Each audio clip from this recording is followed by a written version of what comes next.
Assalomu alaykum hurmatli obunachilar va kanalimiz mehmonlari. Bugun sizlar bilan hammani og'zida bo'layotgan, bu yurgan avvaldan bu yurgan arpa bodiyon o'simligi haqida gaplashamiz. Arpa bodiyon o'simligi nima? Mana bu arpa bodiyon o'simligining urug'i. Demak, tibbiy amaliy tibbiyotda umuman meditsinada, tabiiy meditsinada bu narsa anis deyiladi. Anis. Bundan tashqari fenxel degan turi ham bor. Fenxel bilan anisni ajratish juda qiyin. Ko'pchilik fenxel desa anis deb o'ylaydi. Anis desa fenxel deb o'ylaydi. Arpa bodiyon, dorixona ukropi deyiladi. Demak, bizda xalq tabobatida dorixona ukropi anis bu bitta narsa, fenxel boshqa narsa. Fenxel bunga qaraganda urug'i yirikroq, tupini o'zi ham yirikroq bo'ladi. Anisniki maydaroq, mayinroq bo'ladi. Tarkibidagi metilxavikol degan modda bilan farq qiladi, qolgan funksiyalari bir xil. Demak, buni avval biz foydasi haqida, tarkibi haqida, kimlarga mumkin emasligi haqida, nojo'ya ta'sirlari hamda qanday ishlatish haqida gaplashib o'tamiz. Shu qiziq hammaga. Demak, birinchi o'rinda buni foydasi qiyin ajraluvchi yo'talga. Ya'ni balg'ami suyulmaydi. Quruq yo'tal bo'ladi-yu. Men quruq yo'talmanda, quruq yo'tal. Islandskiy mox ichish kerak, boshqa giyohlarda aytishadi. Anis ichinglar, bu arpa bodiyon ichinglar. Balg'amni birinchidan suyultirib, ichkaridan bronxlarning devorini ichidagi sekretsiyasini ko'paytiradi. Bronx yo'liga. Undan tashqari bronxlarda ichida mayda kipriklar bo'ladi. Mayda kipriklar balg'amni yuqoriga qarab tortib ketadi. O'sha kipriklarni o'stiradi bu. Chekuvchilarda o'sha kuyib qoladi-da kiprik. Kiprik kuyib qolgani uchun chekuvchilar ko'p chekadi-ku. O'sha hammasi kuyib ketadi. Kipriklar yo'q bo'lib qoladi. Tekis bo'lib qoladi. Shuncha ertalab tursa, chekuvchilarda balg'am mana shunaqa to'planib, chiqmay, qiynalib, keyin bir baloq yo'talib chiqarib oladi. O'shalarga buni ichib yursa, o'sadi. Tepaga tezroq chiqaradi. Chekuvchilar o'zi uchun juda foydali ma'lumotni bilib olishdi. Endi bundan tashqari bu ayollarning ko'kragidagi sutni, emizikli onalarning ko'kragidagi sutni ajratishga, ko'paytirishga yordam berar ekan. Sutni ko'paytirar ekan. Nega ko'paytiradi? Flavonoid apigenin bor tarkibida. Asosiy ta'sir faoliyati buning tarkibidagi anitol degan efir. Anitol efir, metilxavikol degan modda bor. Metilxavikol hamda anitol o'xshash.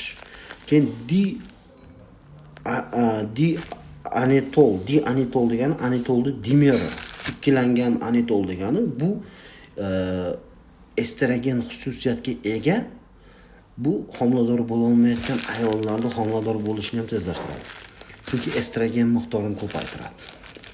Ayolning estrogenlik miqdorini ko'paytirish hisobiga ayollarda, erkaklarga ta'siri yo'q. Ayollarga effektiv foydasi haqida gaplashyapmiz-da. Foydalari haqida miyaga quyilib kelaveradi. Endi ichak faoliyatiga yaxshi effekt beradi. Ichaklardagi spazmni oladi, ichaklardagi gaz, mayda gaz puzuryoklarni bitta butun gaz puzuryokiga aylantirib beradi. Ichaklarda gaz puzuryoklarni ustki qavatini yupqalashtiradi va tezroq haydaydi, yel haydar ekan demak. Mana shuncha xususiyatlar, endi 100 tadan oshiq xususiyati bor bu narsani. Qon tomirlar devoridagi xolesterinni eritish xususiyatiga ega.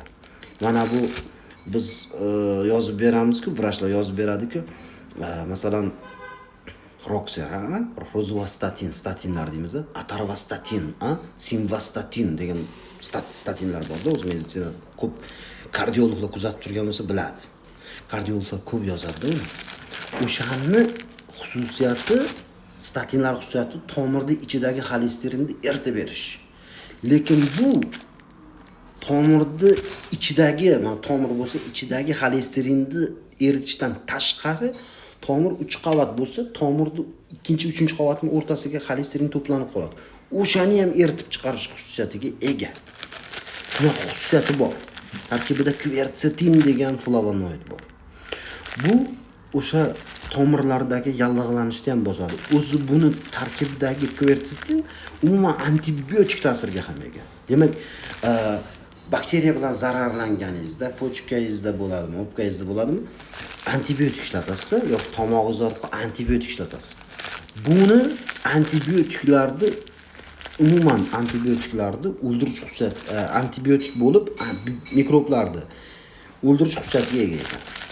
Antibiotik xususiyatga ega ekan. Protiva fungitsidniy ta'siri ham bor ekan. Bu degani zamburug'ga qarshi ham effekti bor ekan.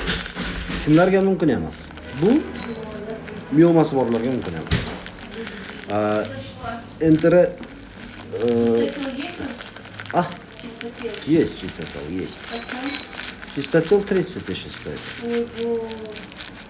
30, 25, 25. Нет, В аптеке травы по 5 продают? Аптеки? Аптеки? Да. Аптеки травы, знаете какие они травы? Какие? Они сушеные в этом, на улице, под солнцем. Кто знает, что это? Не, вот я расторопшую купила. Расторопша вообще мусор.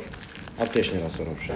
Расторопша, оригинальный расторопша, бывает плотным, насыщенным. Эффект много, силимарина в составе много. А у них в составе силимарина из мерки нету силимарина. Понимаете? Вот поэтому конкретно действующие травы... Я так далеко шла и не возьму. Не знаю, сами знаете, возьмете, не возьмете. Но вот этот чистотел, эффект, антифунгицидный эффект у него. Чистотелью. И Что такое антифунгицид? Противогрибковый эффект, немножко противовирусный, немножко противобактериальный эффект у него есть. Вот поэтому это у нас в чистом виде. Мы сами собираем, и мы сами сушим в тени. И обработка такой же. Молодцы вы. Вот именно таким же путем мы лечим, да? Собираю я именно на полнолуние. Будьте здоровы. Я чуть-чуть этот эфир делаю на Инстаграме и на YouTube. Поэтому я немножко закончу это видео. Потом с вами еще, хорошо? Хорошо? Подождете немножко? Или чистотел вам дать? Сколько? 25 сделаю для вас. Я не думаю, что ты будешь. 15 тысяч у вас есть? О, у вас там монеты, да? Класс. Давайте почитайте вы пока. Пока вы почитайте. Demak, anitol saqlovchi bu anis o'simligini nojo'ya ta'sirlardan bittasi miomaga qarshi miomani qo'zg'atib yuborar ekan bu. Miomasi borlar mumkin emas ekan. Zontishli o'simliklarni ta'siridan allergiyasi borlar. Zontishli o'simliklarga allergiyasi bor bemorlar uchun bu mumkin emas. Undan tashqari yazvasi bor bemorlar uchun mumkin emas. Hazmni tezlashtiradi bu. Hazmni zo'r qiladi. Oshqozondagi so'kni ko'paytirib beradi. O'zi yazva bo'lib turgan joy bo'lsa, oshqozon so'kini battar ko'paytirsa, yazvani ochib tashlaydi. Shuning uchun mumkin emas. 12 ichak yazvasi oshqozon yazvasidan umuman mumkin emas. Demak, undan tashqari yana nima deyishimiz mumkin bu o'simlik haqida? Nojo'ya ta'sirlar shu. Homilador ayollarga mumkin emas, emizikli ayollar sutini ko'paytiradi dedik. Emizikli ayollarga demak mumkin ekan. Homilador ayollarga mumkin emas. Chunki estrogen saqlaydi, matkani tonusini oshirib yuborib, qimirlatib yuboradi matkani. Natijada homila tushib qolishi mumkin. Shuning uchun hushyor bo'lamiz. Demak, foydali xususiyatlarni aytdik. Endi qanaqa ichamiz buni? Buni bir choy qoshig'ini 250 gram suvga damlab qo'ysak, 1 soat tursa, bemalol, пожалуйста, ichaveramiz. Anis bu. Пожалуйста. Lekin men aytib o'tgan kasalliklari bor bemorlarga tavsiya qilmayman. Menimcha to'liq ma'lumot bo'ldi. Mabodo kamchiliklarim bo'lsa, qaysidir ma'lumotni to'liq bera olmagan bo'lsam, shoshgan bo'lsam, yo'qolsam esimdan chiqqan bo'lsa, kommentariyada so'raydi. Albatta javob beraman. Har bitta kommentariya e'tiborsiz qolmaydi. Siz azizlar duolaringiz bilan shunchalik darajalarga erishyapmiz, mehnat qilyapmiz. Kim uchun kitob o'qiymiz, kim uchun mehnat qilamiz? Albatta sizlar uchun. Keyingi mavzu albatta biz planlashtirib qo'ydik. Keyingi mavzu o'simlikni, bir nechta o'simliklarni endometrioz, bachadon endometrioziga nima o'simliklar kerak, bachadon kistasiga nima o'simliklar kerak, etapnisi uni qanaqa e'tibor berish kerakligi haqida bo'ladi. Bu videoni men olib qo'ydim shu.